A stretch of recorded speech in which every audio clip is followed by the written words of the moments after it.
Hello, everyone. I am a man in my 40s, and I have been wanted internationally for stealing over 2,000 historic and valuable items from museums all over the world, even the British Museum, for over 20 years, causing a huge international scandal and a lot of nuisance for a whole lot of innocent workers.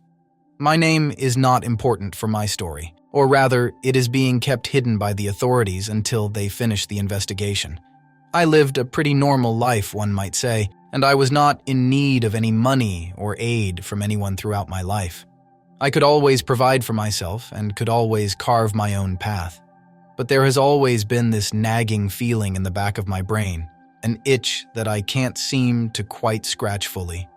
An urge to see a shiny or valuable item and take it for myself to hoard or keep. It is an impulse I never really had the opportunity to fight or cure. I steal because I can, and not because I need or even want. It is like the intrusive thoughts in everyone's head are multiplied within mine, and I am unwilling to fight it anymore, or ever. It started with a few inconspicuous things. It always starts inconspicuously. But then kept ramping up more and more until I found myself stealing from the British Museum's basement gallery. I made sure what I stole were small artifacts, still worth a lot and still valuable, but things that I can pocket and that would be most likely forgotten about by the staff. But it didn't stop there at all. I traveled around a lot, and in my travels I stole souvenirs from several other nations. And I kept doing that without being noticed for over 20 years. Things got out of hand quickly, and my trail of crimes was long enough to alert anyone not paying attention. The British Museum's scandal was the biggest as well. They realized the items were lost and were lambasted by the public for their poor management and safekeeping. But through their diligence, they uncovered a 20-year spree where I was right in the middle of all of it. I didn't steal because I needed the money. I could have stopped early with the gems I have gathered and made a living out of that. But the anxiety of and the anticipation of doing something you know is forbidden, followed by the complete euphoria or realizing you got away with it, is an addiction that I can't stop. And the high you get, the high you will get, and the adrenaline you build up will have you chasing the bag time and time again. If you couldn't tell by now, I am a kleptomaniac, and I think I need some help. Hello everyone, and welcome back to Masterpiece. Today, we're diving into an often undiagnosed and often forgotten mental issue that hurts the image and the psyche of the people you love by the name of kleptomania. Whether you're a longtime subscriber or this is your first time here, I'm thrilled to have you join me. In this video, we'll be exploring its characteristics.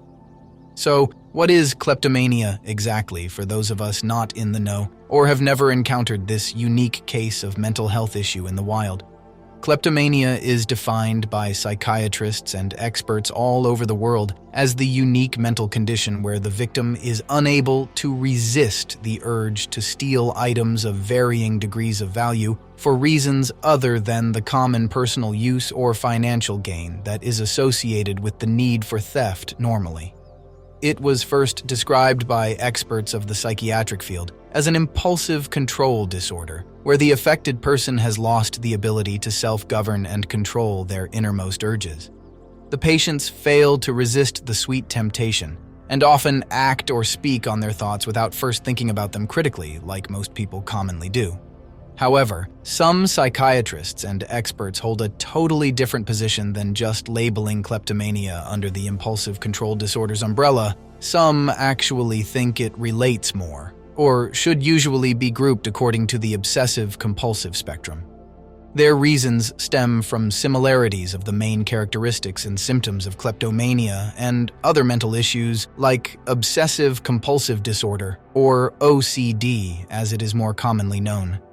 And to that, I wholeheartedly agree to an extent, given that we will discuss those very same characteristics, and we will get to see for ourselves how similar or related it truly is. Now, remember when I mentioned within the intro to this subject that this was an often undiagnosed mental issue? Let me explain myself and further elaborate on that notion. This particular disorder is often underdiagnosed by doctors and psychiatrists and is often treated alongside anxiety, eating disorders, and substance abuse. Patients suffering from kleptomania are often accidentally treated or not treated at all, when doctors treat the patients for a myriad of other mental issues altogether. The mental issues are mainly the ones I just described. It is an epidemic that can cause the issue to fester further or be treated altogether. Because at the end of the day, these experts were never entirely wrong about the diagnosis, or at least it was only partially their fault. Kleptomania can have symptoms consisting of other disorders related to mood, anxiety, eating, and the all-too-familiar at this point, impulse control disorder. The symptoms and characteristics of the issue can extend beyond what has been detailed so far and into territories such as guilt, discomfort, and stress.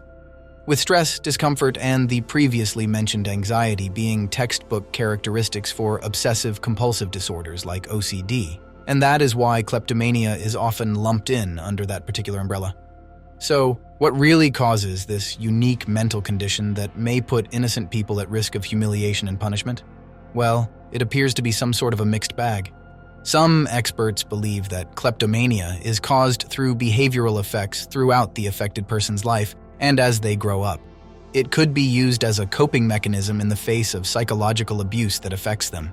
It could be from a careless upbringing, where the child never seemed to learn the consequences of one's actions, and thus carried on with their pattern of behavior, capturing the thrill of getting away with it time and time again. Some experts, however, think kleptomania has to do with society as a whole, and how an individual's mind interacts with their surroundings in increasingly unique and peculiar ways. Consumerisms and the advent of FOMO with the large quantity of commodities in society will have different effects on people's minds and can lead to kleptomania, as opposed to a desensitization of all the ads and the promotions surrounding us. There are a lot of theories and interesting explanations for this very unique mental issue. I am often reminded by the portrayal of this issue in the form of Marie, the wife of Hank from the show Breaking Bad. Marie lives a very comfortable life with a very successful husband. Her needs and whims are taken care of, unlike her sister, who was struggling at the beginning of the show before Walter White started his drug empire. And yet, with all of this wealth and security, she still stole a necklace for her sister's birthday and continues to steal as a habit, leading to fractions between her unapproving family until she stops her behavior. This is the true risk of kleptomania, a social nightmare where you chase a euphoria that can cost you so much more from the loved ones you surround yourself with. Doctors and psychiatrists think kleptomania can be treated safely with a mix of psychotherapy that has the patient undergo aversion therapy or sensitization through disgusting imagery or dangerous actions such as holding your breath painfully every time you try to steal so it associates with it, and taking certain prescriptions advised by your doctor, specifically as each case can be unique and need its own medication plan. Kleptomania can be a very dangerous issue for an individual if it goes untreated for so long. You might find yourself ending up on an international wanted list, or you could be enjoying time with your loved ones without any stress, guilt, or anxiety. All it takes is a little nudge in the right direction, and even the most uncommon and dangerous issues will be whisked away like nothing. It is not too late to choose right, or help your loved ones today. And there you have it. I hope you found this video helpful and learned something new. If you did, please give it a thumbs up and consider subscribing for more content like this. Don't forget to hit that notification bell to stay updated. If you have any questions or topics you'd like me to cover next, make sure to drop them in the comments below. Thanks for watching, and I'll see you in the next one.